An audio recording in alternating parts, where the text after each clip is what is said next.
கரூரில் அமைச்சர் செந்தில் பாலாஜியின் ஆதரவாளர்களின் வீடுகளில் 9 மணி நேரத்திற்கும் மேலாக அமலாக்கத்துறை அதிகாரிகள் சோதனையில் ஈடுபட்டு வருகின்றனர். இதுகுறித்த கூடுதல் விவரங்களை செய்தியாளர் அருள்செல்வன் வழங்க கேட்கலாம். அருள்செல்வன், வணக்கம். மேலும் விவரங்கள் என்ன, சொல்லுங்க. வணக்கம்.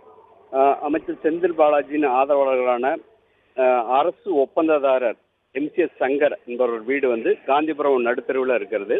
அந்த அடுக்குமாடி குடியிருப்புல இருக்கக்கூடிய அவரோட வீட்டில் இன்று காலை 8 மணி அளவில் வந்த அமலாக்கத்துறை அதிகாரிகள் 5 பேர் கொண்ட குழுவினர் அந்த பகுதியில் காலை 8 மணி முதல் தற்போது வரை தொடர்ந்து சோதனையில் ஈடுபட்டு வருகின்றனர்.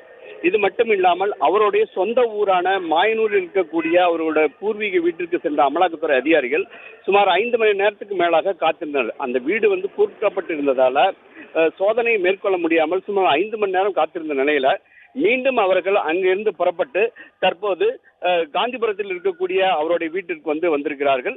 கூடுதலாக ஏற்கனவே 5 பேர் சோதனையில் ஈடுபட்டிருந்த நிலையில கூடுதலாக 4 அதிகாரிகள் தற்போது சோதனையில் ஈடுபட்டிருக்கிறாங்க.